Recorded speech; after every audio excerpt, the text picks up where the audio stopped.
नमस्कार, पर्दाफाश में आपका स्वागत है। मैं हूं आपके साथ सोनाली। आज पर्दाफाश करेंगे कांग्रेस के हिंदू विरोधी एजेंडे का, जो उनकी सरकार के रहते चलाया जा रहा है। जी हां, हम बात कर रहे हैं छत्तीसगढ़ में हुए एक नए बखेड़े की, जो कि कांग्रेस की सरकार रहते हुआ। क्यों हुआ, कैसे हुआ, इस पूरे मामले के पीछे किसकी साजिश थी, हर एक चीज बताएंगे। लेकिन उससे पहले क्या है पूरा मामला, ये जान लीजिए। छत्तीसगढ़ में भीड़ ने साधु के भेष में दिखे 3 लोगों की जमकर पिटाई कर दी। बच्चा चोर होने के शक में भीड़ उग्र हो गई और तीनों को पीटने लगी। तीनों की पहचान सुनिश्चित नहीं हो सकी है। पुलिस अधीक्षक ने बताया कि तीनों शख्स साधु के भेष में घूम रहे थे। उनका आचरण संदिग्ध दिख रहा था और वो बच्चों से बातें कर रहे थे। उसी दौरान लोगों को शक हुआ कि वो बच्चा चोरी करने के इरादे से घूम रहे हैं। देखते ही देखते ये बात आसपास फैल गई। मौके पर भीड़ इकट्ठा हो गई और तीनों की जमकर पिटाई करने लगी। जानकारी के अनुसार भीड़ द्वारा साधु के भेष में घूम रहे 3 लोगों को पीटने की एक घटना दुर्ग जिले के भिलाई 3 थाना क्षेत्र के बस्ती की है। मीडिया रिपोर्ट्स की माने तो बस्तील में अचानक से बच्चा चोरी की अफवाह फैल गई। इसी दौरान स्थानीय लोगों ने साधु के भेष में घूम रहे 3 लोगों को पकड़ लिया और उनकी पिटाई शुरू कर दी। तीनों को इतनी बेरहमी से पीटा गया कि वो लहूलुहान हो गए। वो हाथ जोड़कर मिन्नतें करते रहे, लेकिन उग्र लोगों ने उनकी एक ना सुनी। घटना की जानकारी मिलने के बाद डायल 112 की टीम मौके पर पहुंची और जैसे तैसे करके आक्रोशित भीड़ को शांत कराया। स्थानीय पुलिस ने बताया कि साधुओं के साथ मारपीट करने वालों के खिलाफ मामला दर्ज है। बताया जाता है कि दुर्ग जिले में पिछले कुछ महीनों में बच्चा चोरी की अफवाह में पिटाई की कई घटनाएं सामने आ चुकी हैं। पुलिस अधीक्षक अभिषेक पल्लव ने बताया कि पीड़ितों को मेडिकल कराया गया है। साथ ही आरोपियों के खिलाफ आईपी की संबंधित धाराओं में मामला दर्ज किया जा रहा है।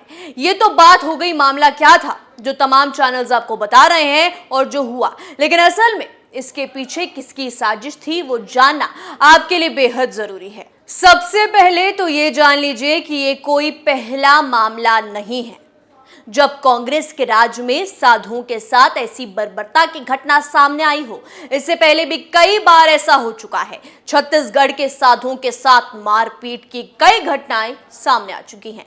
ऐसा क्यों, तो आपको बता दें कि ये कांग्रेस की राजनीति का, जी नहीं, राजनीति कहना काफी सॉफ्ट होगा, ये राजनीति नहीं, घिनौनी राजनीति के तहत हो रहा है। कांग्रेस शासित कई राज्यों में दरअसल ब्रेन वॉशिंग का गेम चल रहा है। जी हां, आदिवासी लोगों का ब्रेन वॉश किया जा रहा है। कांग्रेस शासित राज्यों में दरअसल इन आदिवासी लोगों को हिंदुओं के खिलाफ भड़काया जा रहा है। इनको कट्टरपंथी बनने की ट्रेनिंग दी जा रही है और उनके मन में हिंदुओं के खिलाफ जहर भरा जा रहा है। इसी वजह से एक बार नहीं, 2 बार नहीं, बल्कि साधुओं के साथ कई बार ऐसा व्यवहार किया जाता है जिससे कि उनका हौसला टूटे। कांग्रेस अपने आप को वैसे तो सेकुलर बताती है, कहती है हम धर्म के नाम पर राजनीति नहीं करते, लेकिन अंदर ही अंदर कांग्रेस अपने शासित राज्यों में एक घिनौना गेम खेल रही है, जो हिंदुओं के खिलाफ चल रहा है। आपको याद दिला दें, इससे पहले भी 2021 मई में छत्तीसगढ़ के बिलासपुर में कुछ बदमाशों ने आश्रम में घुसकर एक साधु की पिटाई कर दी थी। बीच बचाव करने आई महिला कर्मचारी को भी उन्होंने पीटा था। साधु की गलती इतनी थी कि उन्होंने आवाज कम करने के लिए बोल दिया था। इस पर वो लोग भड़क गए और अगले दिन 4 बजे वापस आने की धमकी दी। अगले दिन ये बदमाश युवक शाम 5 बजे आश्रम का दरवाजा तोड़ अंदर घुस गए। बिलासपुर में हुई एक नागा साधु के साथ मारपीट और उसके बाद दुर्ग में 3 साधुओं के साथ हुई बर्बरता से अंदाजा लगाया जा सकता है कि कांग्रेस शासित राज्यों में हिंदुओं की क्या इज्जत है, हिंदू समाज के साधुओं के साथ क्या क्या हो रहा है।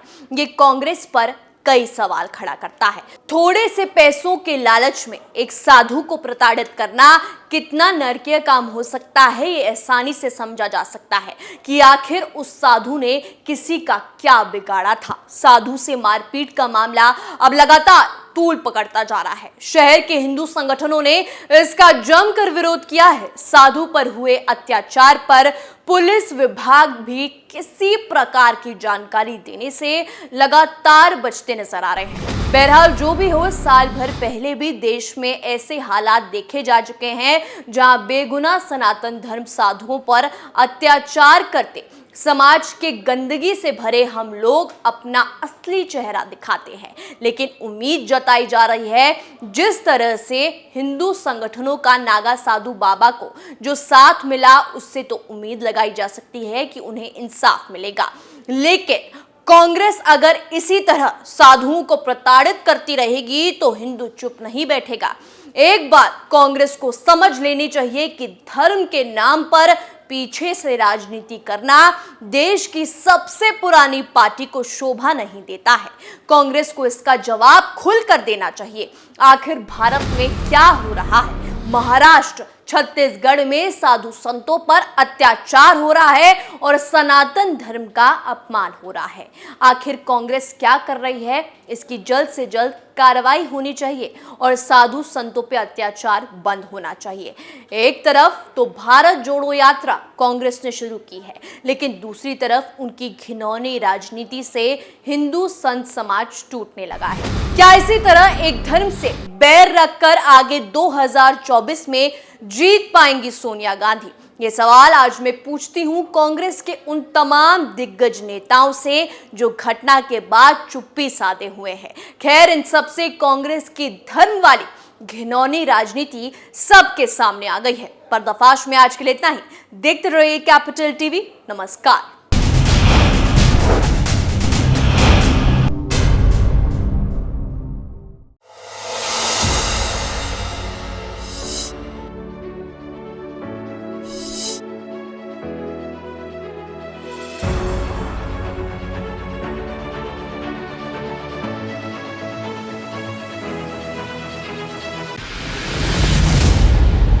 मैं राजनीति करता नहीं, पर राजनीति को बहुत गहरे तक समझता हूं।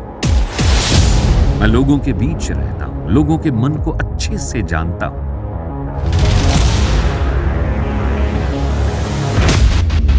पब्लिक और पॉलिटिक्स की हर नब्ज को खूब पहचानता हूं।